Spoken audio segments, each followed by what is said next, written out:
30 seconds to go on this Zwift Insider Tiny Race number 2. This race was a lot more exciting. I like this one. I'm still riding with the pack on the race. I'm not trying to leave them. I'm trying to figure out the ideas when to take off and when not to. This is more of another, this wasn't actually a high climb. It was more of a slight climb, but I don't remember the 6 train reverse. I don't know that race. So for me to race this one, we're off.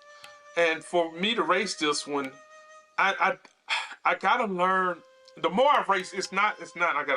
I'm like I said, I'm new to racing. I've only been racing a month and a half. So I see some people with 500-600 races in. I see a lot of people with 100 races in. And I figure by the time I get to that point, these small ones, these large ones, these longer ones, I'll get the ability to start recognizing what the races actually entail. And somebody gave me a website to look at to find out what the race was about, or somebody said something about the race. So if you could please give me the comments back again, it'll really greatly appreciate it. But as I pull off on this race, I make sure I stay with the pack and we're riding together. And this is not one of the races where I'm trying to leave everybody to get way out in front and just take off.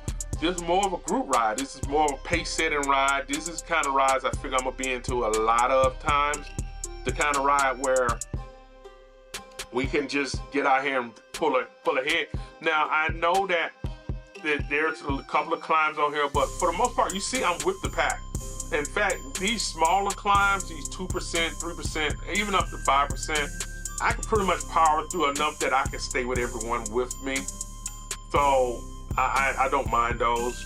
And so if you ride, and I look around, and I got tandem right there, and I got a couple of more guys right there with us in this little pack. And it's funny how the thing makes you fall 6, 7, 8. It just kind of floats you around because we're all in a pack. But the lead guy was actually pulling off pretty good. He was doing pretty good. He had the pace for us, and I would try to get up in front some with him and ride with him. But for the most part, he was the pace setter, and I kind of just rode with him throughout the race. I like this race. This was one of the races that gave me the idea to go ahead.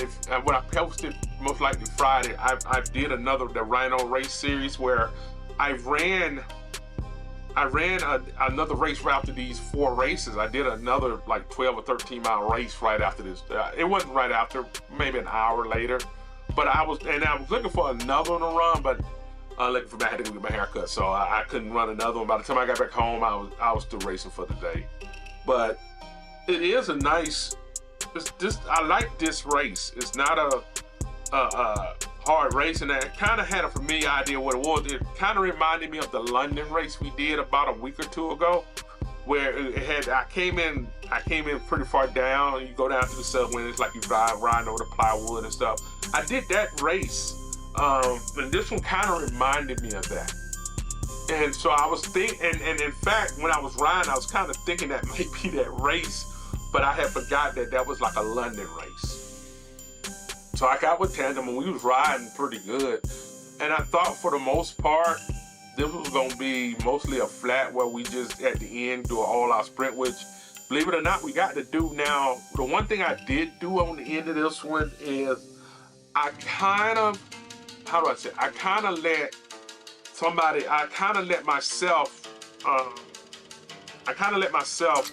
let people get too far ahead. I tried to take off a little too late, and that's one of the things I did. I didn't actually take off early enough, and so that's something else I'm going to remember. That I'm not the only one riding this bike out here. I'm not the only one racing out here. Other people are trying to figure out when they're going to take off, and so I'm wondering if I should be the guy who takes off and sets the pace for the takeoff and just try to maintain it through 1,000 feet, which I can do. But that's a real exhausting part of it. Or should I wait until somebody else, as I see somebody else take off, just gun it then? But the fear of gunning it when I see somebody else gun it is because of the weight. If I'm not moving pretty good, it can cause me to fall behind. It'll cause me just that slight. Hey, I noticed him between the slight me noticing him and catching speed, and me catching speed and getting up to him. It's enough for them to get, maybe 30, 40, 50 feet ahead of me. And with the distance we got left in, it may not be enough time for me to pass them. So I gotta figure that out. If I can get some comments on that, anybody can give me suggestions on when do you sprint at the end, when is a good number to sprint, and that way I can work on that number a lot more and focus more in on, you know, just, and I know my number's not the same as someone else's number. That's not the thing I'm thinking about. The thing I'm thinking about is the suggestion of when do you kind of go out there. Now with tandem, it's kind of cool to ride with him, and I'm noticing like a lot of times when he's riding, he's not really shooting out past me. Like when I do the sprints at the end, a lot of times I don't see him really take off. Now this one he did, but yeah, like I say, there was a lot of people, because you see we stayed as a big pack. We really did. And so as the numbers climb, I just kind of don't panic. Like I don't panic. I increase my reps, I increase my power a little bit, but I just want to stay with them. I don't want them to leave me on these hills, and this is not a very big hill. It's only a 4%, so for the most part, as long as I keep it up about 88, 90 pedals a minute, and the power I'm putting in, I stay with everyone. So that wasn't a real concern with me. The big thing was, you know, like I said, at the end is where this thing gonna kick off at, and not to let them get too far ahead. But when I look up at the time, at the distance at the top, I just realized, okay, cool, we got 2.3 miles to go. I can just kind of ease down. If you look at my heart rate, I'm 138, 139. Especially on this little downhill part we had for a minute. That's the other thing these Zwift Tiny Insiders do. I know you're doing this to me, Zwift, being funny, but you know, sometimes they'll do a downhill and I go, okay, I'm gonna relax, and then all of a sudden it's back into uphill, and I was starting to come out the pedals a little bit. I'm like, oh, let me kick it back in before I get left behind. Now, I saw him pull off, and I kind of was going, let me get up to him and drift off it. Since he wants to be in front way up there, I wanted to catch up to him and drift off of him.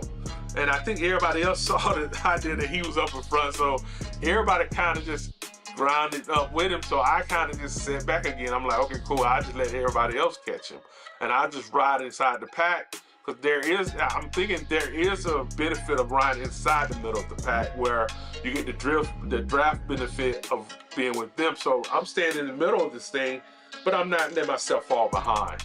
So if you look at it, my heart rate's climbing a little bit because the race is going on, but I'm comfortable and I'm riding good. Now I get the feeling in my head, I'm like, he's trying to really leave us.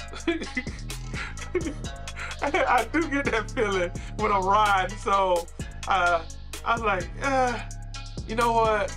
I like riding with tandem, but let me pull up to him and I'm gonna ride behind him.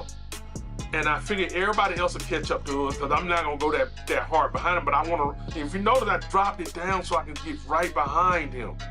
It wasn't about, if you look at my wide, that's another reason I raised the screen, so you can see my pedals, what I'm putting out, and how metrics show on me. So when I got up to him, I really started slowing. I wanted to draft it. I looked at the thing, catch up, and that's when I noticed everybody else had the same idea I had. There was no new ideas in that race right there. Everyone else had the same idea. And I don't know if he jumped out so early that he kind of tired himself out for a moment. I don't remember who won the race. I didn't win this one up front, you know that. But we was riding really good. Me and Tandem was doing real good. And he's on the RV Travel, and I'm like right with him, and we're just riding pretty nice. You know, I'm just trying to stay with him on his side. I'm not trying to pass him.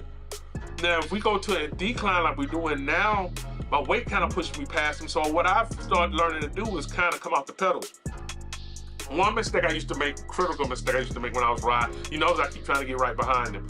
One critical mistake I used to make a lot was, as I'm riding with him, if I started going down here and I started leaving, I would hit the brakes. And that's something I didn't need to do because it'll slow me down too much. So I don't do that anymore. I just kind of just let the race come to me. So I'm trying to stay right behind him or right beside him to keep that draft effect. And I see the guys beside us, and we're getting up on them. Right at less than a mile. We're 9/10 of a mile in, and I don't know where the race is going. If it would kept straight, I kind of had an idea. I didn't know if we was going down or up again. And in my head, I'm going, okay, if it's gonna stay like this, I'm just gonna stay where I'm at, and then at the end make a move. So it wasn't about making a move now. But I think other people, like I said, there was no new ideas in this race. And if you look at the numbers, about 12 of us who are all right there together. Even though tandem's out front and I'm right behind them, it's about 12 of us all right there together. So we're coming up on 6/10 of a mile. And I'm thinking to myself, okay, once we get down to a quarter mile, I'm gonna sprint. When I see that thing tells me that number drops down, because I know when it hits a quarter mile, it's only a couple of seconds before that thing goes to, if we riding this fast, it's gonna be a couple of seconds before it starts to count down. So I figured once it started counting down, I was gonna take off then. And I'm trying to relax a little bit more as I'm riding. Now I'm in the red because I see the 4. I think this is when I actually took off. No, I think I took off because it was the hill. Oh, it was the hill. I remember what was going on. I didn't want to get left behind on the hill because I saw the climb come. So in my head, it was like, okay, let's keep the pop. They kept doing this at the end of the races to me. The first race had the little hill at the end. You know, I was with the pack. When I ride with the pack and there's a hill, this is what I talk about, the threat of me losing because I go over the hill. And if they're with me, it's hard to catch back up, and it's hard to, even though I'm putting the fight, I'm hoping that I come over a steep climb, but they're further enough ahead where it becomes an issue that if we don't zero out soon or get a decline, it's hard for me to get that speed back to where it was. Now, as we come back around the other side, it's a zero go, but I'm trying to get this thing to go as fast as I can to get, I'm up, you see I'm pushing 700 watts. And I see the finish line and I'm trying to get it, but it felt like I was hill. Even though it's zero, it felt hilly. And I was trying to catch these guys before they crossed the line up here. And I'm just going, I see a guy way up in front. And I know I never did cross him, but you know, it was a nice race. I give it that. But on these, like I said, they kept catching me with these hills. Great race. I'll see you on the next one. Ride on.